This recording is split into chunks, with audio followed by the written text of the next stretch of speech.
So, good evening, everyone, and welcome to the YouTube channel of Super Coaching UPSC by Textbook. I'm Nanki Mam, and presenting in front of you mini economic survey, which will be discussed by me. So, basically, how do just a minute.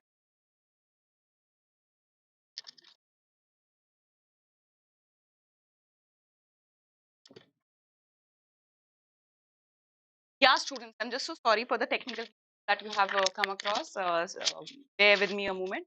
The team is sorting everything out, and then everything will be fine from our end. And hope the stream, the audio and video is audible to all of you and visible as well. So students, we usually क्या होता है जिस साल जब हमारा जब government सरकार change होनी होती है जनरल इलेक्शंस होती है ठीक है उस साल बेसिकली ना ही फुल बजट आता है general budget which is called as and along with that economic survey भी नहीं आता है ना तो the Indian economy, the review that has just recently got published by the government, it came as a surprise. We all were not expecting it because we were all relying and eyeing upon economic survey. और एक बात बोली general budget आएगा somewhere in July. उससे just पहले है economic survey आएगा, which will serve as a report card for how Indian economy fared in the last 1 year. But this came as a surprise. अब जब surprise आया है, so we need to catch it. We see as to what important things are there in this document, how this document is useful for us. तो आज के video बता देती हूँ. Objective is basically to run you through the document. बहुत detail में नहीं जाएंगे. अगर तुम लोग कहोगे कि हाँ ma'am detailed analysis, yes definitely I'll be more than happy to take. But just to make you go through this document so that तुम लोगों को थोड़ा सा अप्रोच करना है कि इन डॉक्यूमेंट्स को अप्रोच कैसे करना चाहिए. जब अगर हमें खुद से पढ़ना है then how do we go about this document? That is what I'll be telling you. Along with that, some points that you should know out of this, that also I'll be highlighting.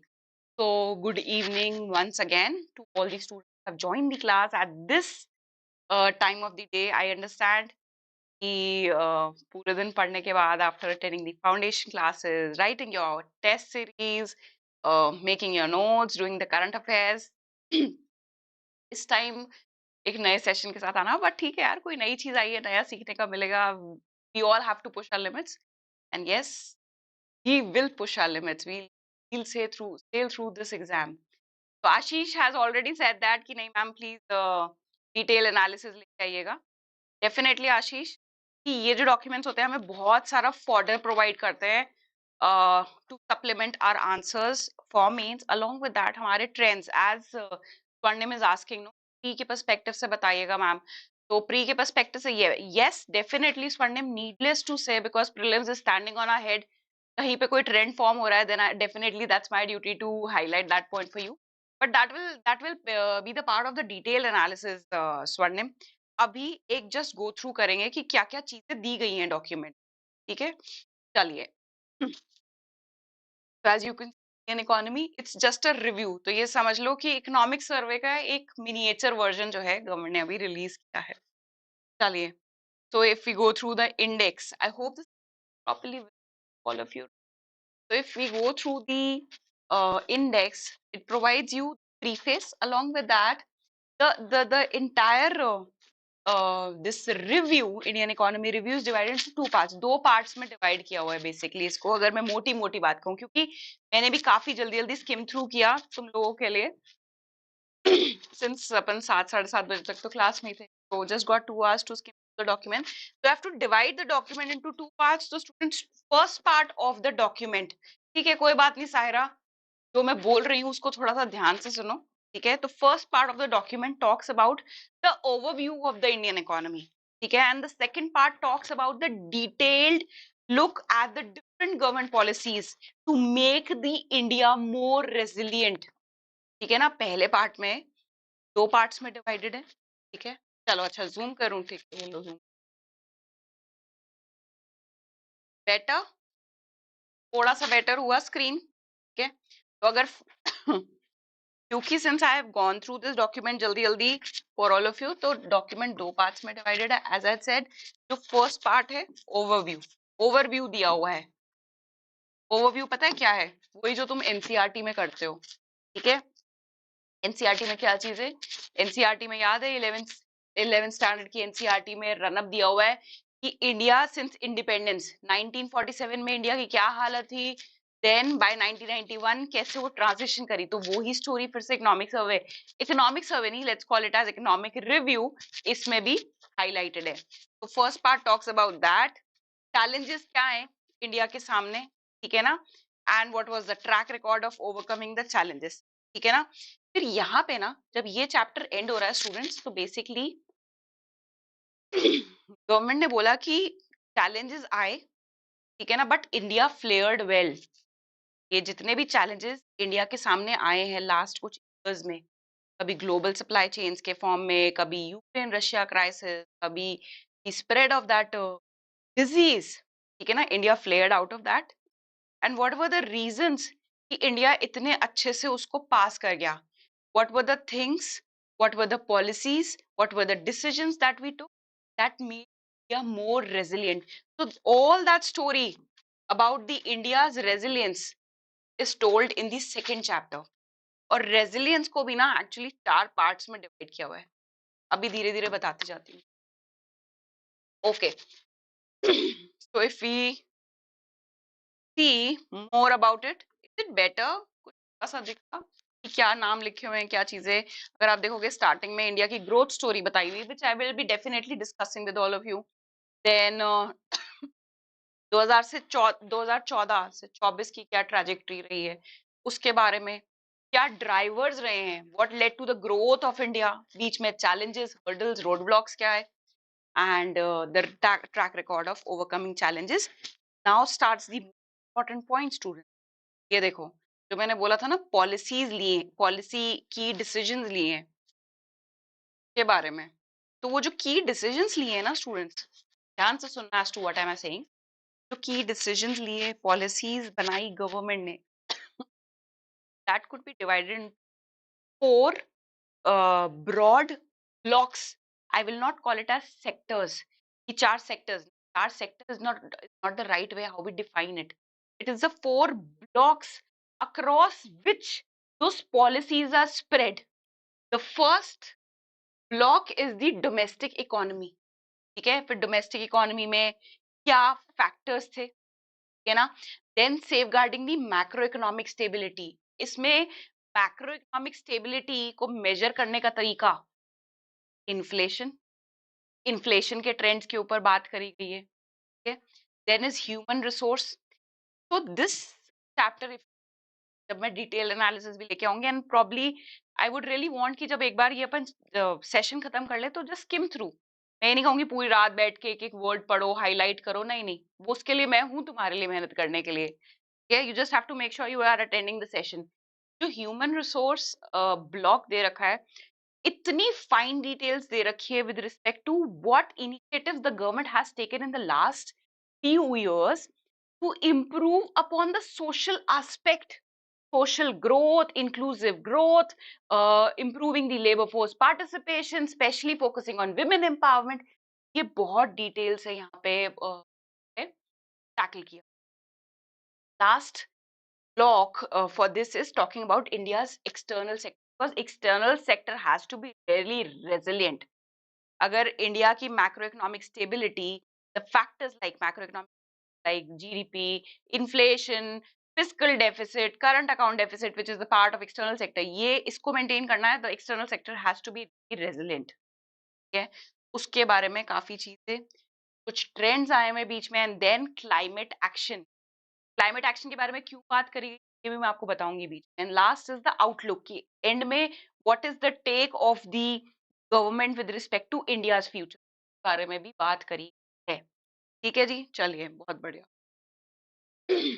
तो थोड़ा सा preface में से कुछ बातें highlight कर देती हूँ सामने। If it is not visible to you, just try focusing as to what am I saying. And one of the students said कि ma'am can you try to reduce the brightness. I wish I could, but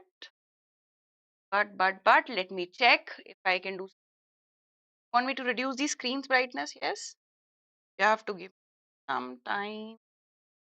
If I can do that for you, that will be possible right now. चलो, then just focus on as to what am I saying. ठीक, बातें मैं यहाँ पे लिखती भी जाऊंगी. Yes, I'll zoom in. Don't worry. ठीक है. तो preface में, if I have to see, okay. So chapter 1, if you provides an overview of the past. ये देखो chapter 1 लिखा है यहाँ पे. It provides the overview of the past. And chapter 2 takes a more detailed look. एक चीज बड़ी अच्छी मेंशन करी गई है इसमें, which is Indian economy likely to achieve growth rate at or above 7% for financial year 24. Very important. Yes, this is very important. बिल्कुल Saira, don't worry. I will provide you the highlighted version. ध्यान से सुनना बातें. I will reduce my speed so that you can focus more. कि इतनी सारी information है तो हो सकता है कि थोड़ा सा तुम्हें लगे कि अरे मतलब as to मैम ओवरहीटिंग हो रही है, हमें नहीं समझ आ रहा, probably you will like leave the session. Not worry, I will slow down the speed. Basically क्या बोला हुआ है, दो पार्ट्स में. I said ना, chapter 1 है, chapter 2. चैप्टर रिव्यू दिया हुआ है पूरे इंडियन इकोनॉमी का, as to what all will be coming in the document. And chapter 2 में डिटेल्ड लुक दी गई है दोस 4 ब्लॉक्स के बारे में. ठीक है ना. चलो, एक चीज और प्रीफेस में मेंशन कर दी है सायरा इन लोगों ने कि भाई फाइनेंशियल ईयर 24 है ना, गवर्नमेंट इज एक्सपेक्टिंग 7% अराउंड जो है ग्रोथ रेट रहेगा, लाइकली टू. ओके जी, चलिए next. One thing which is very important once again is government has highlighted कि 3 ऐसी चीजें हैं जो हमारे साथ चलने ही चलने वाली है. ठीक है ना, इन दी कमिंग ईयर्स. ठीक है ना, उनसे हमारा पीछा जो है एकदम से छूटेगा नहीं. 3 things will be there, 3 factors will be there that will be accompanying us in the coming years. आप उन 3 factors के नाम लिख. The first one being the era of hyper globalization. ठीक है ना, era of hyper globalization. ठीक है ना. साथ ही साथ इसमें लिखा हुआ है hyper globalization will not mean हम डी ग्लोबलाइजेशन की तरफ बढ़ रहे हैं. नहीं नहीं नहीं, it's not that we are moving towards deglobalization, बल्कि it's the era where the countries are now discovering the enormous integration of the global supply chains. ठीक है ना, कि हाउ इंटीग्रेटेड हम, क्या बोला मैंने, हम हाइपर ग्लोबलाइजेशन की तरफ बढ़ रहे हैं. दैट विल नॉट मीन की अब दूसरों से अब हम जो अपने टाइज कट कर रहे हैं, नहीं, ऐसा कहीं पे. It's just that now we are analysing कि how the global supply chains are intermingled, how dependent we are on each. जी, चलिए. ओके, नेक्स्ट थिंग इज, आएंगी ये सारी बातें और भी डिटेल में दी हुई. Next thing is the advent of artificial technology. कैसे जो आर्टिफिशियल टेक्नोलॉजी है will be a game changer for many of the countries. It will help in reducing the cost competitiveness. क्या है आर्टिफिशियल इंटेलिजेंस के आते ही बहुत चीजें चेंज हो गई अराउंड दी वर्ल्ड. ये जो बहुत सारी कंपनीज आउटसोर्स करती थी अपना बहुत सारा वर्क, मेनी कंट्रीज जैसे हमारा इंडिया का सर्विस सेक्टर देख लो, क्या है ये बिजनेस बीपीओस जो चलते हैं, है ना, कहाँ से सर्विस सेक्टर हमारा फ्लरिश कर रहा है, because of the outsource services that we provide. Yes. तो आर्टिफिशियल इंटेलिजेंस आने से, ये बोल रहा है आर्टिफिशियल इंटेलिजेंस आने से ये चीज हमारे अगेंस्ट भी जा सकती है, बिकॉज आर्टिफिशियल इंटेलिजेंस ये टेक्नोलॉजी है अपने आप में, इट इज सो कॉम्पिटेंट. कहीं ये जो हमारी कॉस्ट कॉम्पिटिटिवनेस, हमारी लेबर सस्ती, दैट इज वेयर जो हमारी services that we provide, that is what we export, है ना, हमें एक एज प्रोवाइड करती है. That is where we got get the contracts to provide them the outsourcing. But हो सकता है आर्टिफिशियल इंटेलिजेंस आने से ये सारी चीजें, टेबल्स कैन टर्न अराउंड, है ना. ओके, थर्ड चीज लिखी हुई है एनर्जी ट्रांजिशन के बारे में. ये बड़ी अच्छी बात बोली हुई. I want focus. क्या बोली हुई है थर्ड, हम बोल रहे थे ना 3 बातें उन्होंने बोला है हमारे साथ चलेंगी. फर्स्ट क्या थी, एरा ऑफ हाइपर ग्लोबलाइजेशन वाली बात. Advent of artificial technology could be a for many countries for providing the services. जिसमें ऑब्वियसली क्यों लिखा हुआ आपको लगता है, क्यों India is a service exporter country. And third thing is energy transition challenge. क्या चैलेंज पोज कर रहा है एनर्जी ट्रांजिशन? ये चैलेंज पोज कर रहा है कि एक तरफ तो जो कंट्रीज हैं, all the countries around the world, specially the developing countries, वो क्या चेज कर रही हैं? Economic growth, high digit, double digit growth को चेज कर रही हैं। And at the same time the developing countries are also expected to move to the zero emission era। भाई जीरो एमिशन करो, है ना, क्लीनर एनर्जी की तरफ move. Now there is a trade off, you can not have both the side, both the, दोनों हाथ में, कहते हैं ना लड्डू तो चलेंगे नहीं, ठीक है, win win situation difficult to achieve, है ना। So that is why there is a trade off. क्या करें? इकोनॉमिक ग्रोथ को चेज करें या क्लीन एनर्जी, क्लीन एनवायरमेंट को चेज करें? तो वो चीज यहाँ पे बोली that there will be an energy transition challenge. There will be a trade-off between economic growth and energy transition, and that is where यही तो areas होते हैं जहाँ से main बनते हैं, ठीक है ना। तो अगर यही लाइन उठा के सामने दे दी जाए, it is a reality that in short run there is a trade-off between economic growth and energy transition. Discuss, critically analyze, वो तो depend करता है कि उस टाइम क्या चीज जाएगी। नहीं, इकोनॉमिक ग्रोथ विद रेजिलियंस नहीं स्वर्णिम, ये लिखा हुआ है एनर्जी ट्रांजिशन चैलेंज, है ना। एनर्जी ट्रांजिशन चैलेंज क्या है कि एक तरफ हम चाहते हैं कि इकोनॉमिक ग्रोथ हो। ग्लिच आ रहा है वॉइस में? Okay, let me check, just a minute, you have to wait.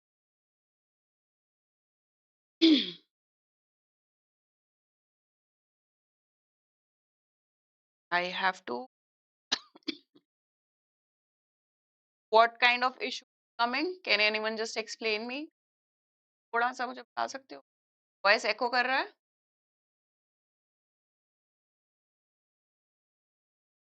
क्या प्रॉब्लम?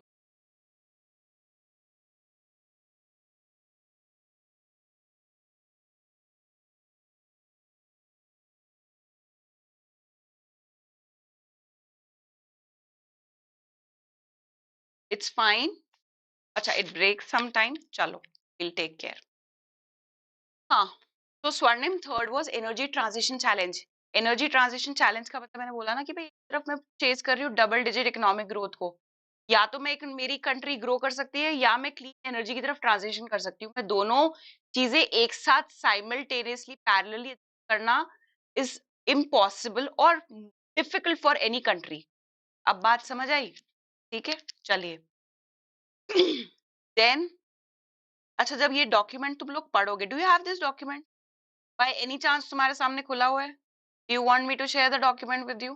शेयर करूं अभी के अभी हमारे अपने टेलीग्राम ग्रुप पे, ताकि तुम लोग जब सामने खोलोगे and then when I will say कि अच्छा ये पॉइंट्स जो हैं इसको पढ़ लो, तो प्रॉब्ली शायद थोड़ा सा ज्यादा तुम लोग उसको रिलेट कर पाओ। Do you want me to share the document? I can share it in between the class. All it matters is कि तुम लोगों को एंड में ये satisfaction होना चाहिए, I am taking something out of the today's session where I have invested this time, spent नहीं हुआ है, where I have invested this time. Yes, चलो, give me a minute, I'll just share the document. In a minute you will get the document. Download it from my Telegram page, Telegram channel precise. I hope all of you know what the Telegram channel is. Economics with Nanki. Yes.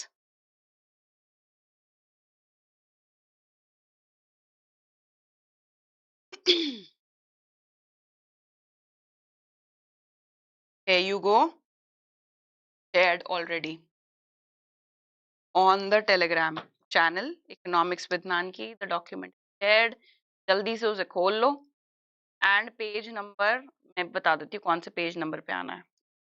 तो you have to come on page number third, तो समझ आ जाएगा as to what am I talking about, क्योंकि सामने जब document खुला होगा, आई गेट दैट की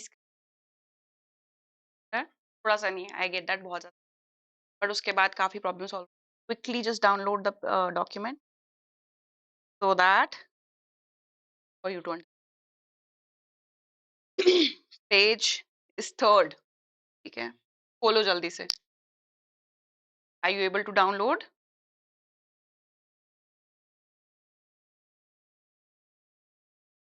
मिल गया, चलो परफेक्ट, खोलो खोलो खोलो जल्दी से खोलो।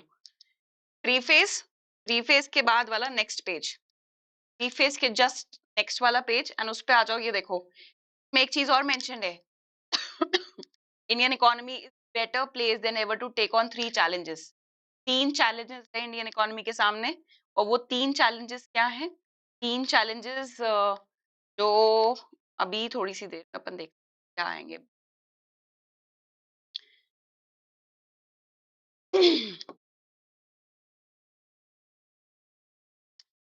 हाँ, सो 3 challenges जो ऊपर थे, तो ये बात बोली गई है कि भाई जो Indian economy, it is better place than ever to take on these 3 challenges। ठीक है, एंड उसके रीजन एट्रीब्यूट आगे वो जो 4 ब्लॉक्स है ना, उसमें और डिटेल में समझाए हुए हैं, that I will be discussing later. Then what define the success of the country, क्या वो ऐसे फैक्टर्स थे which actually prove the turning point. तो फर्स्ट वन बीइंग जो इंडिया की कोविड मैनेजमेंट थी, एक्सेप्शनली वेल मैनेज्ड से गवर्नमेंट ने जो है कोविड को मैनेज किया, द स्प्रेड ऑफ इट।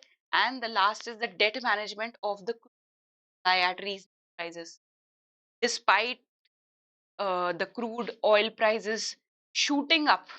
ठीक है ना, ग्लोबली किस तरीके से इंडियन गवर्नमेंट ने उसको मैनेज करके हमें रीजनेबल प्राइसेस पे सप्लाई किया है, that is what is one of the success that should be known by us। ठीक है, ये हो गया हमारा preface. Now starts the first chapter. तो जल्दी जल्दी बताती हूँ। बजट आएगा गोल यूपीपीएससी, बेसिकली इंटरिम बजट आएगा, जो अगर मैं लेमन में बोलूँ कि full budget is not the word, it is general budget. General budget elections के बाद आएगा, ठीक है ना, और उस जनरल बजट से जस्ट पहले आएगा detail economic survey. So this is not economic survey but economic review, a subset of it. चलो जी, अब now starts the chapter 1 which talks about Indian economy. Past कैसा था, प्रेजेंट कैसा है, और फ्यूचर कैसा होगा। I hope all of you are on the chapter number 1। ठीक है, और यही देखो एनसीईआरटी वाली स्टोरी जो मैंने तुम लोगों को पढ़ाई हुई है, कि इंडिया की growth story starting from 1950 to 2014। यहाँ पे पॉइंट लिखा हुआ है कि भाई जब इंडिया को आजादी मिली तो इंडिया का ग्रोथ किसने ड्राइव किया था? रैपिड इंडस्ट्रियलाइजेशन ने ड्राइव किया था। ठीक है ना, और इंडस्ट्रियलाइजेशन में मेजरली किसने, वर दे द प्राइवेट एंटिटीज और स्टेट ओन्ड एंटिटीज। ऑब्वियसली हमें पता है कि भाई प्राइवेट सेक्टर तो रोल में या लाइमलाइट में 91 के पहले बाद आया था। उससे पहले तो क्या था स्वर्णिम? It was the state owned enterprises that drove the growth of the country. Yes, along with that if we talk about, थोड़ा सा आगे बढ़ो, आजादी मिली थी, फिर हमने साइमल्टेनियसली 5-5 साल के गैप में 3 वॉर लड़ ली, 61, 65, 71 में बांग्लादेश को आजादी दिलाई हमने। Lot of resource got utilised over there. फिर थोड़ा संभले ही थे कि अलोंग विद दैट हमारे क्या आ गया, जो गल्फ क्राइसिस हुए, गल्फ क्राइसिस की वजह से जो इनफ्लो ऑफ फॉरेन एक्सचेंज है दैट टुक अ हिट। ये सारी चीज यही समझ लो कि एनसीआर, जिसने एनसीईआरटी पढ़ी है ना student, and that too I should not take pride, अगर मेरे से पढ़ी है तो डेफिनेटली ये स्टोरी आराम से समझिए, डॉक्यूमेंट आराम से समझ आएगा। ठीक है, वो ही सारी चीजें कि 1970 witness the devaluation of Indian bye sharp 7%। ठीक है ना, अलॉन्ग विद दैट उस टाइम क्या इंडिया विटनेस कर रहा था? ये तो इकोनॉमिक फ्रंट की बात हो गई। पॉलिटिकल साइड इंडिया क्या विटनेस कर रहा था? Political instability, imposition of emergency, changing of powers. कर पा रहे हो रिलेट इन चीज? ठीक है, ठीक है जी, ओके। उस टाइम अगर मैं ग्रोथ रेट की बात करूं, look at the growth rate, यहाँ पे क्या लिखा हुआ है, just 2.9% was rate that the India was that time। ठीक है जी, अब सिचुएशन चेंज हुई 1980s, जैसे जैसे स्टार्ट हुआ 1980s में ऐसा क्या हुआ कि इंडिया की स्टोरी थोड़ी बदलनी स्टार्ट हुई। या तो वो सारी चीजें देखो कितने अच्छे से यहाँ पे मेंशन है कि भाई इंडिया में कुछ रिफॉर्म्स लिए गए, डोमेस्टिक कॉम्पिटिटिवनेस इंप्रूव करी गई, रिमूवल ऑफ प्राइस कंट्रोल। मतलब आप देख रहे हो हम पहले बिल्कुल कंट्रोल्ड इकोनॉमी में रहे, अब धीरे धीरे, ऐसा थोड़ी ओवरनाइट चेंज हो गया कि वन फाइन डे हम उठे एंड एवरीथिंग वाज डीरेगुलराइज, सब कुछ लिबरलाइज हो गया, नहीं. It was a slow and steady process which got converted into that LPG policies, the new economic policy 1991. ठीक है. तो क्या चीजें धीरे धीरे चेंज हुई. 1980 आते आते भी हमने प्राइस कंट्रोल किया, फिस्कल रिफॉर्म्स इनिशिएट किए, पब्लिक सेक्टर को रिवैम्प करने की कोशिश की, इंपोर्ट ड्यूटी, क्योंकि अब समझ आ चुका था कि अगर हमने अब चेंजेस नहीं तो बहुत बुरी. फिर डीलाइसेंसिंग ऑफ डोमेस्टिक इंडस्ट्री, धीरे धीरे करते करते modest liberalisation combined with massive spending, ये सारी चीजें लिखी हुई. फिर सिचुएशन ठीक करने की कोशिश कर ही रहे थे, जीडीपी ठीक हुआ ही था कि जो ये Iraq Kuwait war and Soviet block, ये सारी प्रॉब्लम आई एंड फिर से हमारी क्रैश लैंडिंग हो गई. क्रैश लैंडिंग ऐसी हुई, अब हमको जाना पड़ा किसके द्वारे, हमें आईएमएफ के द्वारे जाना पड़ा. सारी चीजें यहाँ पे जो मैं बोल ऑल मेंशन्ड हियर, और ने बोला कि भाई हम प्रोवाइड करेंगे help, what terms and conditions applied. so balance of payment crisis where that took us to going and knocking the doors of IMF, and then they're recommending uh, provide a change, to take a change in the policy from inward looking outward looking. खोलो अपने देश के द्वार, है ना, that is what is mentioned. फिर उसके बाद once the economy was liberalized, once everything was deregulated, फिर क्या चीजें हुई, वही स्टोरी बताई हुई है. the early part of 2000 witnessed sustained momentum in the domestic economic activity, companies की परफॉर्मेंस बेटर हुई, इन्वेस्टमेंट क्लाइमेट कंड्यूसिव हुआ. भाई दूसरी कंट्रीज का विश्वास बनना स्टार्ट हुआ कि ठीक है, इंडिया की जो इकोनॉमी है it's flaring well, doing well, let's also invest, let's put up. Investment का जो एनवायरनमेंट था, so that FDIs FPI started pouring in positive sentiments for India as a preferred investment destination. ये सारी चीजें along with that government क्या चले थे, सर्व शिक्षा अभियान, एमजी नरेगा, इन्होंने भी चीजों को थोड़ा सा इम्प्रूव करने में मदद किया. ठीक है. फिर से वही वाली बात है, फिर से हमारी लाइफ थोड़ी हुई थी, तो 2008 में आ गए global financial crisis. Global financial crisis के बाद बैड डेट्स, बैड डेट्स याद है क्लास में सिखाया, नॉन परफॉर्मिंग असेट्स, ये सारी चीजें अब पाइल अप होने लगी. ठीक है ना. So much so that during the period of 2009 to 14, ठीक है,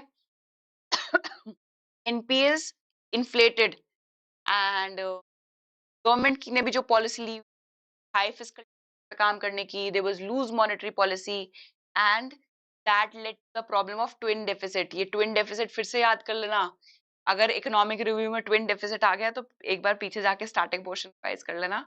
what twin deficit means, different from twin balance sheet problem that I've always told in the class. Do not get confused what twin balance sheet problem is and the twin deficit is. तो वही चीज. ठीक है. फिर बड़ी अच्छी बातें लिखी हुई है इसमें, बड़ा ल्यूसिड वे से लिखा हुआ है. ऐसा नहीं है that you have to scratch your head. Definitely कुछ कुछ पोर्शंस ऐसे हैं जिसमें you really have to scratch your head as to okay ये नंबर्स लिखे हुए हैं, how do we connect. But जो स्टार्टिंग का फर्स्ट चैप्टर है, सो ल्यूसिडली रिटन कि कोई भी एस्पिरेंट विदाउट दी फैकल्टीज को पढ़ सकता है. बट स्टिल ठीक है, let's just go through it. Then lessons from growth, क्या चीजें सीखी हमने. सबसे पहला लेसन कि Indian economy transition from a closed economy to economy. That was the first thing that we learned out of the balance of payment crisis that shook the country, where the RBI had to pledge its gold. ठीक है ना. तो ये चीजें सीखी हमने. और Indian economy transition from dominance of the public investment to the coexistence of public and private. ये सारी चीजें highlighted हैं already. अगर आपके सामने डॉक्यूमेंट दिया हुआ है तो आपको बड़ा कन्वीनियंट हो रहा होगा, क्योंकि ये सारी चीजें ऑलरेडी बोल्ड में मार्क करी. Then third, technology began to be identified as a key driver of growth. कितनी बड़ी बात बोली. और यहाँ पे एक बड़ा अच्छा सा कोट भी लिखा, इन्हीं से तो ऐसे बन के आ जाते तुम्हारे. ठीक है ना. R A Mashelkar, it was path of techno nationalism. ये वर्ड्स लिख लेना. यही जो छोटे छोटे फ्रेजेस है ना, जब तुम इनको ऐसे में डालोगे या अपने मेंस के आंसर में डालोगे, इन्हीं से व्हाट वी से ना डिफरेंशिएटिंग फैक्टर होता है तुम्हारे आंसर्स में. and your competitors. So बड़ी अच्छी लाइन लिखी हुई है, देखो. It was through the path of techno-nationalism that India developed self-reliance through its technologies in both civilian sector as well as strategic sectors such as space, defense, nuclear energy and supercomputers. ठीक है, तो पता होना चाहिए what were the three challenges that were posed in front of India, what were the outcomes, what were the lessons that India learned out of it. ये कुछ बातें अपने मेंस के नोट्स में स्क्रिबल करते रहना. सेबी वाला पार्ट, सेबी का पार्ट कैसे आता है? सेबी का पार्ट क्यों फाइनेंशियल सेक्टर में आएगा ना आशीष? सेबी क्या रेगुलेट करता है? Watchdog of the financial sector. तब जब फाइनेंशियल सेक्टर की बात करेंगे डिटेल एनालिसिस में, तब आएगा ये वाला पार्ट. ठीक है जी, ओके. ये हो गया कुछ data points, decade of transformative growth. एक ये देख लेना, 2014 से 2024 के बीच में ना ये कुछ डेटा पॉइंट्स दिए हुए हैं, तो एक एक डेटा पॉइंट का रट्टा नहीं मारना है. जो सबसे इंपॉर्टेंट डेटा पॉइंट्स है जिसमें कुछ ट्रेंड है, ठीक है, ट्रेंड फॉर्म हो रहा है, वो तुम कर लेना. बाकी मैं तो इसकी समरी बना के तुम लोग के साथ डिस्कस करूंगी कि रिलेटेड क्या पॉइंट निकल के आ रहे हैं. बट स्टिल अगर तुम्हें लगता है you need to go through yourself also, then यहाँ पे तुम्हारे वो वाले पॉइंट्स. ठीक है, चलिए. तो that is why I have mentioned, and plus then I will be sharing the PDF as well, जो जैसे मैंने डिस्कस किया. तो ये इससे तुम्हारा ये drivers of India's growth in last decade, why I have written mains over here, से तुम्हारा मेंस का आंसर पूरा प्रिपेयर हो जाएगा. Let's suppose if a question comes कि what has led to the growth of Indian economy in last 10 years, मेरे पास ready points हैं. ठीक है, मेरे पास रेडी पॉइंट्स हैं, which is first one, a business friendly environment, advising ease of living, strengthening government system and processes. जिसमें मैंने क्या क्या स्टेप्स लिए? मैंने पब्लिक सेक्टर बैंक्स को रिकैपिटलाइज, इंद्रधनुष मिशन, ठीक है ना, इंद्रधनुष प्लान से करना है. ठीक है ना, एक इम्यूनाइजेशन से रिलेटेड था, एक बैंक को recapitalise, banks recap, public sector banks. Then SARFAESI act and the master stroke was introduced IBC in 2016. What does IBC stand for? कौन बताएगा? What does IBC stands for? Shubham, why do you have to write A B C D E F G? What does IBC stand for? IBC ने कौन सी problem solve करी थी, क्यों introduce किया गया था? Yes, solvency, insolvency, NPA, non performing assets की problem को. ठीक है, रेगुलेटरी फ्रेमवर्क्स को again repeat करती हूँ. what are we talking about? Let's suppose if a question comes in front of you, what were the drivers of Indian growth in last 10 years, ये रहा ready reckoner तुम्हारे सामने. उठाओ ये point, mains के notes में डालो and you are good to go. तो one is the banking sector reforms, banking sector में क्या रिफॉर्म्स आए, फिर रेगुलेटरी फ्रेमवर्क को सिंप्लीफाई किया है गवर्नमेंट ने. एग्जाम्पल तो देना आंसर है, तो real estate act, then taxation equal किया, we know that one nation one tax, introduction of GST. next comes is अच्छा, जैसे dividend distribution tax क्यों abolish किया था? ट्रस्ट देने के लिए मेक इन इंडिया को, है ना, पुश देने के लिए. then engagement of government with the private sector was increased more, was promoted even more. Ashish, Hindi growth year पे क्यों अटक गए हो तुम? ठीक है, क्यों? एंड उसके लिए improve the public sector and private sector engagement. ठीक है ना, the coexistence of both, new public sector enterprise policy was introduced. तो ये छोटी छोटी चीजें पता होनी चाहिए. this will provide gravity to your answer. दीपक, कुछ पॉइंट्स इंपॉर्टेंट डेफिनेटली होते हैं बिकॉज आप अनप्रिपेयर्ड तो जा नहीं सकते, ठीक है ना, for any exam, any government exam.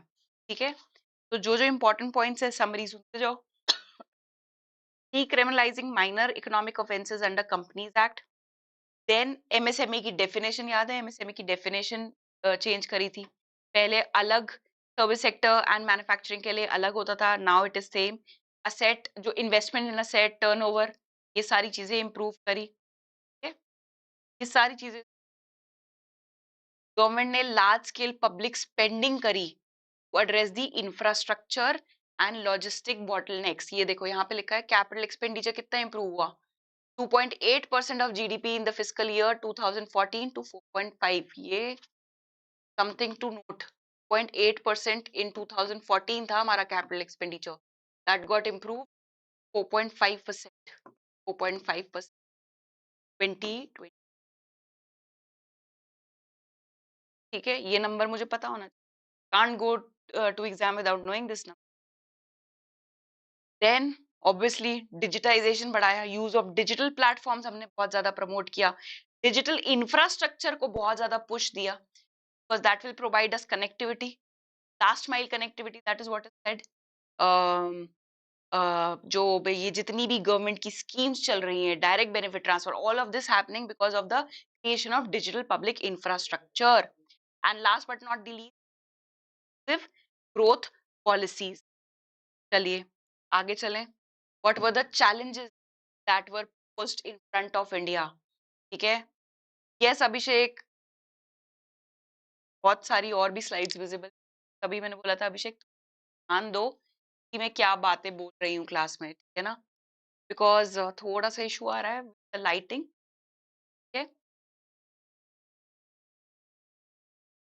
Challenges confronting the Indian economy: first, increasingly integrated global economy; second, वही जो ट्रेड ऑफ की बात करी थी, energy security and economic growth and the advent of artificial intelligence; fourth, domestically ensuring the availability of talent. ये चार problems है जो इंडिया सामने अभी भी खड़ी हैं। फर्स्ट कौन सी? इंटीग्रेटेड ग्लोबल इकोनॉमीज की, सेकंड एनर्जी सिक्योरिटी और ट्रांजिशन वाली, आर्टिफिशियल इंटेलिजेंस से कितना गेम चेंज होगा, एंड मेरे पास कितनी स्किल्ड लेबर है या नहीं है। ये चार चीजें, ठीक है। अब track record of overcoming challenges को स्किप करते हैं और यहाँ पे एक चीज बड़ी अच्छी बात लिखी हुई कि इंडिया ने ये सारी की सारी चीजें ना बहुत तरीके से मैनोवर करते हुए क्रॉस करी हैं। चैलेंजेस आए but India flared well. Why and how flared well? Because government ने इस तरीके से पॉलिसीज को फ्रेम किया था which has helped India in transitioning through all of this. And वो जो चार ब्लॉक्स हैं, वो चार ब्लॉक्स किस में डिवाइडेड हैं? First is, as I have told, domestic economy.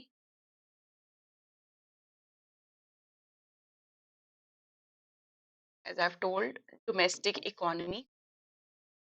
Now students, यहाँ से ना आपका सेकेंड चैप्टर स्टार्ट होता है ना, domestic economy, macro economic stability,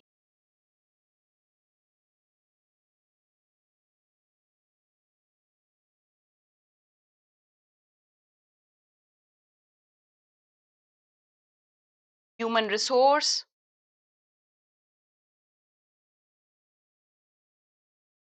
and last but not the least is the external economy. अब इन चार ब्लॉक्स को डिटेल में पढ़ना पड़ेगा तो ही थोड़ा सा हमारे को दिमाग में क्लैरिटी आएगी। For that you need tell me whether you want me to bring the detail analysis or not, because अभी वाला सेशन अपन बहुत ज्यादा स्ट्रेच नहीं करेंगे, बिकॉज एक एक ब्लॉक को समझेंगे तभी हमको कनेक्टिंग लिंक्स बिठा पाएंगे। तो एक आपको ओवरव्यू देते हैं कि किस तरीके से ये चार ब्लॉक्स क्यों डिवाइडेड हैं, क्या प्रीफेस में लिखा हुआ था। In case if you want me to bring the detail analysis and discuss upon the outcomes, क्या रिपोर्ट में बड़ा सिंपल आउटकम को डिफाइन किया हुआ है। अगर आप स्क्रॉल करके 75th या 70th पेज के पे जाओगे तो आपको मिल जाएगा क्या गवर्नमेंट सोचती है इंडिया का फ्यूचर जो है, क्या क्या चीजें हाईलाइट करने वाली हैं। लेट मी लो not as many of the students जो हैं वो कह रहे हैं कि yes I should bring upon the detail analysis, but definitely not that soon कि आप बोलो कि नहीं मैम कल सुबह ही, नहीं, that will take time. Probably मेरे को भी थोड़ा डीप डाइव करना पड़ेगा इस चीज में, बट यस आई थिंक एक अच्छा सा ओवरव्यू आपको मिल गया होगा so that you do not have that FOMO, fear of missing out कि मैम इसमें क्या था, ऐसा तो नहीं है कि रात हमें मिस करना है या रातों रात पढ़ना है and all of that. At least I have addressed to that problem by taking this session. Yes, चलिए, तो बिल्कुल absolutely and there was one student who was saying कि end में he needs to clarify some doubts. बताइए क्या doubts है?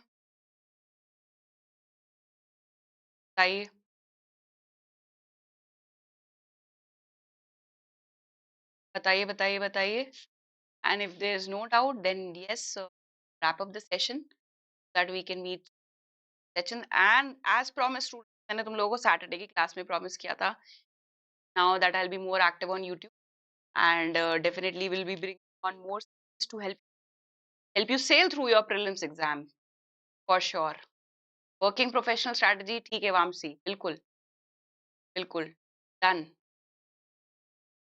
ठीक है done. So students, uh, goodbye and God bless you, and I hope you enjoyed the session. Really like the session. Don't hesitate to share it with your friends as well, and see you soon with the detailed analysis on the economic review published. Bye bye.